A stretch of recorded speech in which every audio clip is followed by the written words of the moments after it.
नमस्ते बच्चों। मैं जाबरजी मैण, वरिष्ठ अध्यापक संस्कृत, राजकीय माध्यमिक विद्यालय न्यामा। बच्चों, हमारा अभी संस्कृत व्याकरण चल रहा है, जिसके अंदर संधि का टॉपिक चल रहा है। तो इससे पहले हमने संधि के अंदर अपना स्वर संधि के बारे में जाना, और आज अभी हम व्यंजन संधि के बारे में सीखेंगे। इससे पहले मेरा एक विनम्र निवेदन है कि इस रामावी न्यामा चैनल को शेयर, सब्सक्राइब एवं लाइक ज़रूर करें, ताकि हर बच्चे तक ये फ़ायदा मिल सके। हमारी रेगुलर क्लासों का सभी बच्चों को फ़ायदा मिलना चाहिए। तो अभी आज हम व्यंजन संधि शुरू करते हैं। व्यंजन संधि का मतलब हल संधि, जो प्रत्याहार सूत्र के अनुसार हल संधि भी कहते हैं। आगे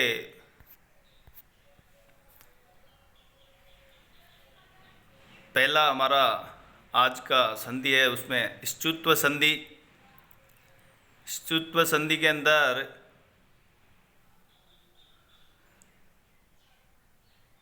स्तोश्चुनाश्चु,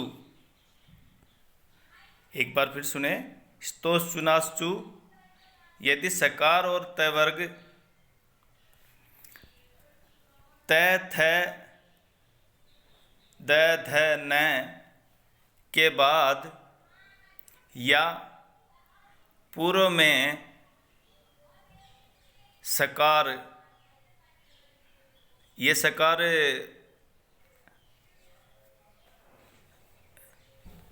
हमारा सबसे पहला स, जिसको हम तालव्य से भी बोलते हैं, या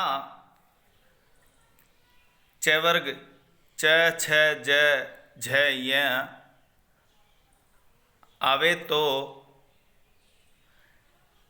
सकार स को स और तय वर्ग त थ दह ध न को च वर्ग च छ झ य हो जाते हैं। जैसे एक बार इसको दोबारा फिर सुने। यदि सकार, ये स अपना तीसरा स, जिसको दंत्य से बोलते हैं, यदि दंत्य से सकार और त वर्ग त थ द न के बाद या पूर्व में सकार, पहला से जिसको तालव्य से भी कहते हैं, या च वर्ग च छ ज झ य आवे तो स, जो तीसरा स है, उसका को पहला से में और तय वर्ग तय थ द ध न को च वर्ग च छ ज झ य हो जाते हैं। अभी इसका उदाहरण देखें। हरीश प्लस सेते, ये हरीश का स, तीसरा स है, इसमें अलंत है, प्लस सेते में पहला स, तो इसके आदेश के अनुसार विकार, ये पहला स, इसमें अलंत तीसरा स है, तो इसकी जगह पहला स अलंत हो जाएगा, तो इसका विकार हुआ हरिसेते, हरिसेते। अगला देखें, सत्य प्लस चरित्रम, तो इसमें तय का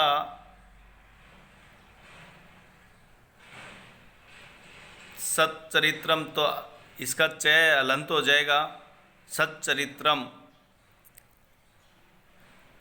तत् प्लस चय, तो इस तय का भी अलंच हो जाएगा, तो ये तच रामस प्लस चिनोती, रामस चिनोती। अगला देखें सत चित, तो ये सत का तय का चित का चे की वर्ण की वजह से ये आदत से इसमें होता है, तो राम चिनौती। सत प्लस चित सच्चित, सत चयन सच्चयन। आगे देखें ष्टुत्व संधि। ष्टुत्व में ये ष्टुनाष्टु, एक बार फिर सुने, ष्टुनाष्टु, इसे स्तोष्टु नाष्टु भी कह सकते हैं। यदि सकार या तवर्ग, ये तीसरा स है जिसको मैं दंते से भी कहते हैं,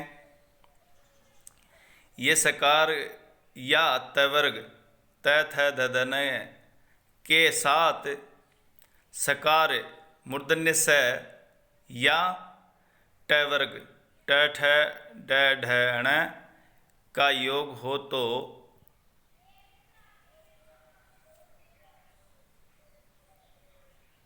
दंत्य से का मूर्धन्य से तथा तवर्ग त थ द ध न का टवर्ग ट ठ ड ढ ण हो जाता है। जैसे रामस,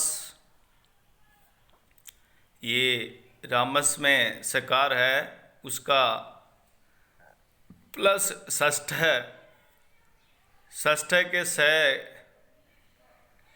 के अनुसार इसमें अलंत से हो जाता है, तीसरे से का दूसरा से हो जाता है, यानी दंते से का मूर्धन्य से हो जाता है, तो राम षष्ठ है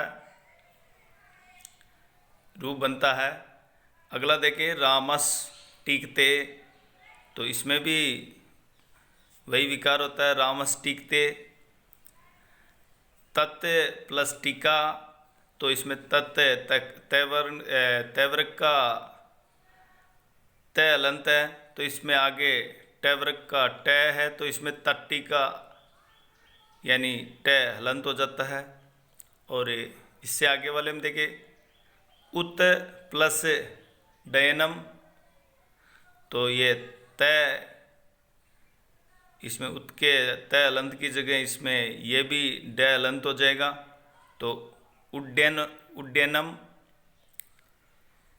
चक्रिन प्लस डोक्से, तो ये न की वजह से इसमें अण हो जाएगा, तो न अलंत है तो इसमें अण भी अलंत हो जाएगा। चक्रिन डोक्से, तो इसका हो गया चक्रिन डोक्से, चक्रिन डोक्से। अभी आगे है पन प्लस डीत है, तो ये न अलंत है इसमें, तो ये न तैवर्ग का है, तो इसमें इसकी जगह टैवर्ग का अण हो जाएगा, तो पंडित हो जाएगा।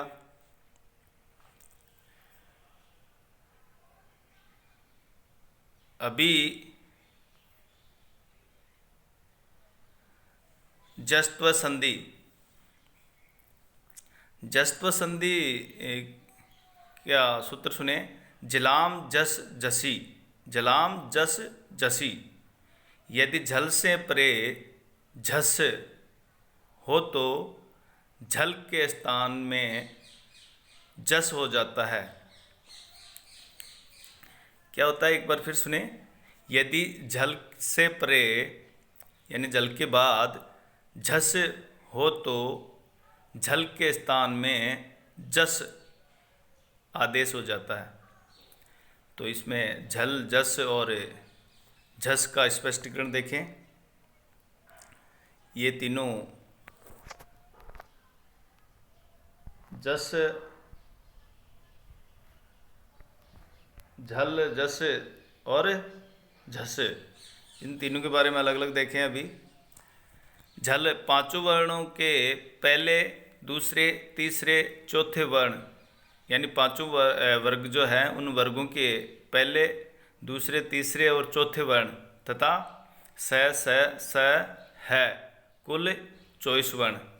जैसे इसमें देखो क वर्ग का क ख ग, क ख ग घ, और च वर्ग का च छ ज झ, ट वर्ग का ट ठ ड, और त वर्ग का त थ द ध, प वर्ग का प फ ब भ। तो ये चार चार तो ये हो गए, और इसके बाद स है, ये चार वर्ण ये हो गए। तो टोटल 24 वर्ण ये हो गए झल के अंदर। अभी आगे देखते हैं इसमें जस में क्या क्या आता है। तो जस के अंदर प्रत्येक वर्ग का तीसरा वर्ण, यानी सभी जो वर्ग है कु चु टु पु, इनका तीसरा वर्ण ही होता है। तो ये 5 है, पांचों वर्ग के। तो क वर्ग का ग, च वर्ग का ज, ट वर्ग का ड, त वर्ग का द, और प वर्ग का ब, ये 5 वर्ण है। और इसके आगे झस, झस में देखिए प्रत्येक वर्ग का तीसरा, चौथा वर्ण, अर्थात ये 10 वर्ण, यानी 5 कु चु टु पु 5 वर्ग है। तो इनका पांचों का 2-2, तो ये 10 हो गए। तो इसमें क वर्ग के ग घ, च वर्ग का ज झ, ट वर्ग का ड ढ, और त वर्ग का द ध, और प वर्ग का ब भ, ये 2-2 10 हो गए। तो इस प्रकार हमारे पास कुल, ये देखो दाहिनी तरफ लाल वाले अक्षर, कुल वर्ण झल में 24 हैं, जस में 5 है, और झस में ये 10, ऐसे करके 39 इनके अंदर होते हैं वर्ण। आगे देखें। अब सरल रूप में इसकी परिभाषा कर सकते हैं। यदि किसी वर्ग के पहले, दूसरे, तीसरे, चौथे, यानी पहले, दूसरे, तीसरे और चौथे वर्ण के बाद किसी वर्ग का तीसरा या चौथा वर्ण आए, तो उसके पहले, दूसरे, तीसरे और चौथे, यानी उसके पहले, दूसरे, तीसरे और चौथे वर्ण के स्थान पर अपने ही वर्ग का तीसरा वर्ण हो जाता है, यानी उसी वर्ग का तीसरा वर्ण हो जाता है। जैसे लब प्लस ध, तो इसमें लब का भ की जगह तीसरा वर्ण क्या हो गया, लब्ध, ब हो गया। और दोग्धा, दोग्धा का मतलब ये घ भी इसमें क वर्ग का तीसरा अक्षर हो जाएगा इसमें भी, तो दोग्धा हो गया। बुद्ध प्लस धी, तो इसमें भी ये बुद्धि, बुद्धि ही हो गया। योध प्लस धा, तो इसमें भी ये तीसरा वर्ण ही है, त थ ध, तो ये इसका भी योद्धा। इसमें योद्धा के अंदर आधा द और ध पूरा है। इसमें योद्धा में क्या होता है, योद्धा, तो ये द अलंत है और धा इसमें पूरा, ध पूरा है, तो ये क्या हो गया, योद्धा। ठीक है ना। इसको ऐसे भी आप लिख सकते हो, यो द आधा हलंत है, ठीक है ना।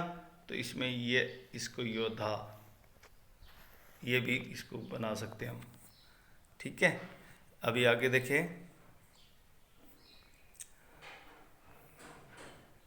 जस्त्व संधि, जस्त्व संधि में जलाम जसो अंते, क्या है, एक बार फिर सुने, जलाम जसो अंते।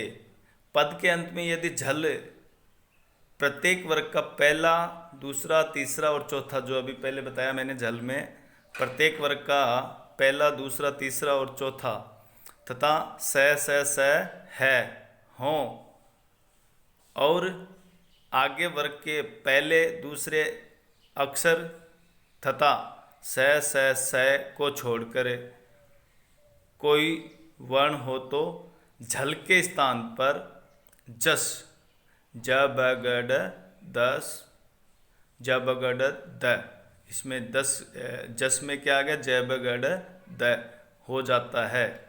जैसे वाक प्लस ईस,